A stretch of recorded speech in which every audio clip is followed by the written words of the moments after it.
Ótimo dia, filhos de Deus. Nosso devocional Pedras Preciosas do Grego, autor Rick Renner. Hoje, 27 de abril.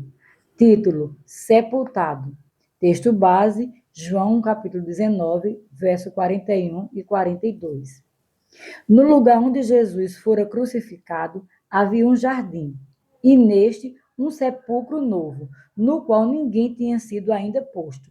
Ali, pois, por causa da preparação dos judeus e por estar perto o túmulo depositar o corpo de Jesus. O Evangelho de João nos diz que perto do local da crucificação havia um jardim. A palavra grega para jardim é kepos e se refere a qualquer jardim com árvores e especiarias. Pode também ser traduzida como um pomar. A mesma palavra é usada em João 18, verso 1, para descrever o jardim de Getsêmani, que era um pomar de oliveiras. Todos os 4 evangelhos sugerem que esse sepulcro ficava próximo ao lugar onde Jesus foi crucificado. Mas João 19:42 diz: por estar perto o túmulo, a palavra perto é a palavra grega agos, que significa próximo. A maioria das crucificações era feita ao longo de uma estrada. Evidentemente, esse jardim estava localizado em um lugar semelhante a um pomar, logo abaixo da estrada onde Jesus fora crucificado.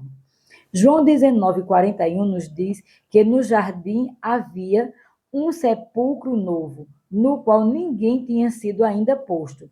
A palavra novo é a palavra grega kainos, que significa novo ou não usado. Isso não significa necessariamente que o sepulcro tivesse sido feito recentemente, mas sim que era um túmulo nunca antes usado. E em função disso, João escreve: no qual ninguém tinha sido ainda posto. Mateus, Marcos e Lucas registram que aquele sepulcro pertencia a José de Arimateia, sugerindo ser o sepulcro que ele havia preparado para o seu próprio sepultamento. O fato de ser um sepulcro aberto numa rocha, Mateus 27, verso 60, Marcos 15, verso 46, Lucas 23, verso 53, confirma a riqueza pessoal de José de Arimateia. Somente a realeza ou os indivíduos ricos tinham condições financeiras para ter seus sepulcros escavados em uma parede de pedra ou na encosta de uma montanha. Homens mais pobres eram sepultados em túmulos simples. A palavra aberto que aparece em Mateus, Marcos e Lucas provém da palavra grega lachel, que significa não só escavar, mas também polir. Isso indica que se tratava de um sepulcro especial, altamente desenvolvido, refinado ou esplêndido e caro. Isaías 53, verso 9, havia profetizado que o Messias seria sepultado no sepulcro de um rico, e a palavra lachel sugere enfaticamente ser esse realmente o caro sepulcro de um homem muito rico. João 19:42 diz: depositaram o corpo de Jesus. A palavra depositaram provém da palavra titime, que significa assentar, deitar, colocar, depositar ou colocar no lugar.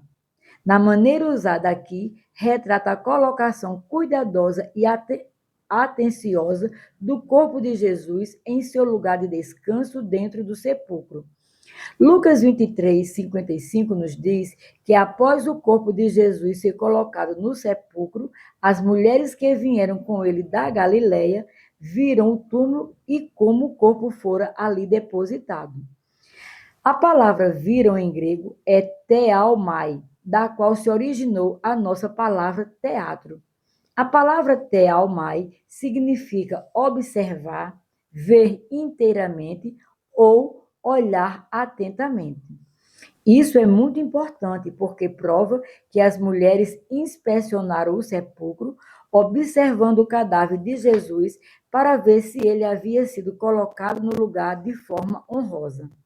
Marcos 15, 47 identifica essas mulheres como Maria Madalena e Maria, mãe de José, e diz que essas mulheres observavam onde ele foi posto no sepulcro. O tempo imperfeito é usado no relato de Marcos, alertando-nos para o fato de que essas mulheres dispuseram de tempo para assegurar-se de que Jesus estava colocado ali de maneira adequada. A frase poderia ser traduzida assim: elas contemplaram cuidadosamente onde ele foi colocado. Se Jesus ainda estivesse vivo, aqueles que o sepultaram saberiam disso, porque dispuseram de um tempo substancial no preparo de seu corpo para o sepultamento. Então, após seu cadáver ter sido depositado no túmulo, eles permaneceram ali, verificando mais uma vez para ver se o corpo foi tratado com maior amor e atenção. Tendo-se certificado de que tudo havia sido feito corretamente, José de Arimateia, rolando uma grande pedra para a entrada do sepulcro, se retirou. Mateus 27:60, Marcos 15:46. Era raro encontrar uma entrada de pedra em um sepulcro judeu nos tempos bíblicos. A maioria dos sepulcros judeus tinha portas com determinados tipos de dobradiças. Uma pedra grande rolada diante do sepulcro seria muito mais difícil de ser movida, tornando mais permanente o local do sepultamento. Entretanto, os principais sacerdotes e os fariseus não estavam tão certos de que o local estava seguro. Temendo que os discípulos de Jesus fossem roubar o corpo e alegar que Jesus havia sido ressuscitado, os líderes judeus foram a Pilatos e disseram: Senhor, lembramo-nos de que aquele embusteiro, enquanto vivia, disse: depois de 3 dias ressuscitarei. Ordena, pois, que o sepulcro seja guardado com segurança até o 3º dia, para não suceder que, vindo os discípulos, o roubem e depois diga ao povo: ressuscitou dos mortos, e será o último embuste pior que o primeiro. Mateus 27, versos 63 e 64. Quando os principais sacerdotes e os fariseus pediram que o sepulcro seja guardado, a palavra grega espagírizo é usada. Essa palavra descrevia um selo legal que era colocado nos documentos, cartas, pertences ou, nesse caso, um sepulcro. Seu objetivo era autenticar que o item selado havia sido devidamente inspecionado antes de lacrado e que todo o conteúdo estava em ordem. Enquanto permanecesse intacto, o selo garantiria que o conteúdo estava são e salvo. Nesse caso, a palavra é usada para significar a lacração do sepulcro. Com toda a probabilidade, tratava-se de uma corda que era esticada sobre a pedra na entrada do sepulcro e então selada nas 2 extremidades pelas autoridades legais de Pilatos. Antes, porém, de selarem o sepulcro, essas autoridades seriam primeiramente obrigadas a inspecionar o interior do sepulcro para verem se o corpo de Jesus estaria em seu lugar. Depois de garantir que o cadáver estaria onde deveria estar, rolariam a pedra de volta para o seu lugar e então selariam o sepulcro com o selo oficial do governador de Roma.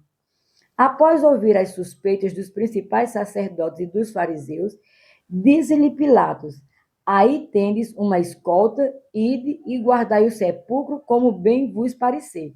Mateus 27, verso 65.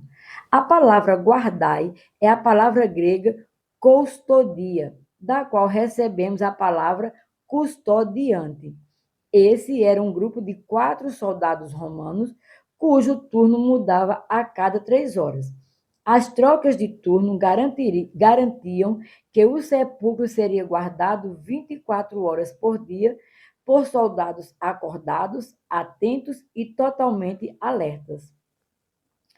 Quando Pilatos disse, aí tendes uma escolta, uma tradução melhor seria, vejam, eu estou lhe dando um grupo de soldados, levem-nos e guardem o sepulcro.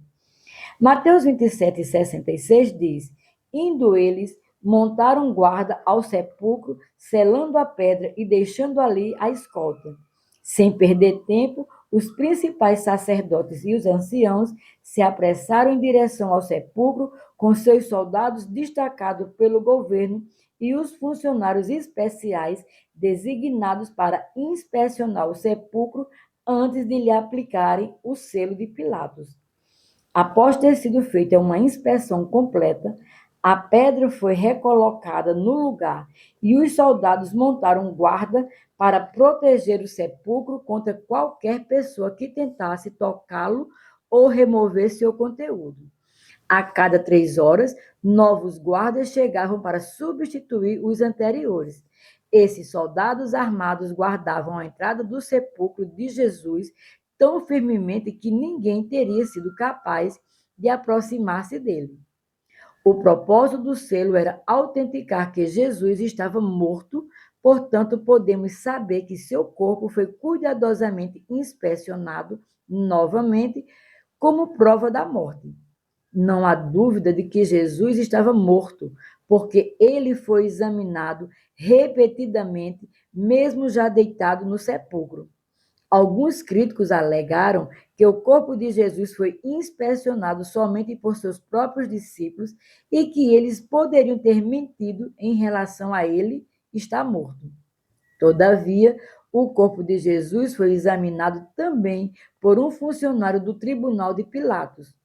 Também podemos ter razoável certeza de que os principais sacerdotes e os anciãos que acompanharam os soldados ao local do sepultamento exigiram o direito de também verem o seu cadáver para que pudessem confirmar que ele estava verdadeiramente morto. A saída de Jesus daquele sepulcro, vários dias depois, não foi um embuste ou uma história inventada. Além de todas as pessoas que o viram morrer na cruz, os seguintes indivíduos e grupos se certificaram de que seu cadáver estava no sepulcro antes de a pedra ser permanentemente selada por um funcionário do tribunal romano. José de Arimateia o colocou cuidadosamente no interior do sepulcro. Nicodemos ofereceu as soluções de embalsamento, ajudou a embalsamá-lo e ajudou José de Arimateia a colocá-lo em seu lugar no sepulcro. Maria Madalena e Maria, a mãe de José, examinaram amorosamente seu corpo e contemplaram cuidadosamente todos os aspectos do local do sepultamento, para se assegurarem que tudo havia sido feito de maneira adequada e respeitosa. O funcionário oficial de Roma ordenou que a pedra rolasse para trás. Então, entrou no sepulcro e examinou o corpo de Jesus para se certificar de que era Jesus e de que ele estava realmente morto. Os principais sacerdotes e os anciãos entraram no sepulcro com um funcionário oficial de Roma para poderem ver o cadáver de Jesus e, por fim, as suas preocupações de que ele houvesse, de alguma maneira, sobrevivido. Os guardas romanos verificaram o conteúdo do sepulcro porque queriam ter a certeza de saber que um corpo estava lá. Eles não queriam estar guardando um sepulcro vazio que mais tarde seria usado como uma afirmação de ressurreição, enquanto eles seriam culpados pelo desaparecimento do corpo de Jesus. Após todas essas inspeções terem sido completadas, o funcionário oficial de Roma ordenou que a pedra fosse rolada de volta ao seu lugar. Enquanto os principais sacerdotes, os anciãos e os guardas romanos observavam, ele lacrou o local, aplicando-lhe o selo do governador de Roma. Independentemente desses esforços para proteger o local e manter Jesus dentro do sepulcro, era impossível a morte mantê-lo preso. Ao pregar no dia de Pentecostes, Pedro proclamou ao povo de Jerusalém: vós o matastes crucificando por mãos de iníquos, ao qual, porém, Deus ressuscitou, rompendo os grilhões da morte, porquanto não era possível fosse ele retido por ela. Atos 2, versos 23 e 24. Hoje, o sepulcro em Jerusalém está vazio, porque Jesus ressuscitou no terceiro dia. Agora, ele está sentado em seu trono à direita do Pai, nas alturas, onde vive eternamente para interceder por você e por mim. Hebreus 7, 25. Como ele se tornou seu sumo sacerdote e vive para interceder por você, não há necessidade de você lutar sozinho. Jesus está sentado à direita do Pai, esperando que você vá ousadamente a Ele em busca de ajuda e auxílio. Não há montanha que Ele não possa mover. Por isso, vá até Ele hoje para tornar os seus pedidos conhecidos. Minha oração para hoje. Senhor, eu me recuso a continuar lutando na minha força, agindo como se eu fosse capaz de lidar sozinho com todos os problemas e desafios que encontro em minha vida. Tu fostes ressuscitado dos mortos para te tornares o meu sumo sacerdote. Eu lamento pelos tempos em que tu esperaste em vão que eu fosse a ti, porque demorei, pensando que não precisava da tua ajuda. A partir desse momento, estou mudando isso em minha vida. E quando tiver uma necessidade, irei diretamente a ti, porque tu estás esperando para me ajudar. Assim eu oro em o nome de Jesus. Minha confissão para hoje. Declaro ousadamente que Jesus é o meu sumo sacerdote e que ele me ouve quando eu oro. Eu vou até ele e lhe falo sobre as minhas necessidades e os meus desafios. E ele me responde. Ele me dá força, poder, sabedoria e toda a orientação de que necessito para tomar decisões acertadas e fazer escolhas corretas. Como resultado da ajuda de Jesus, eu sou forte, sou sábio, tomo decisões corretas e faço escolhas corretas em minha vida hoje. Declaro isso pela fé em nome de Jesus. Para refletir. Número 1. Quanto tempo faz que você contemplou verdadeiramente o fato de Jesus ter morrido e sido sepultado em um sepulcro selado? Que efeito essa verdade tem em sua vida? 2. Você realmente tem em seu coração uma revelação de que Jesus morreu e foi ressuscitado dos mortos? Você consegue imaginar o que ocorreu naquele lugar de sepultamento no dia em que a vida veio inundar o seu cadáver e ele foi removido fisicamente dos laços da morte? 3. Você está lutando sozinho com seus problemas ou se volta para Jesus, o seu grande sumo sacerdote, a fim de buscar ajuda para todos os seus problemas ou desafios? Você tem alguma necessidade específica que deveria ser levada a Ele neste momento? Sejamos abençoados na prática da palavra.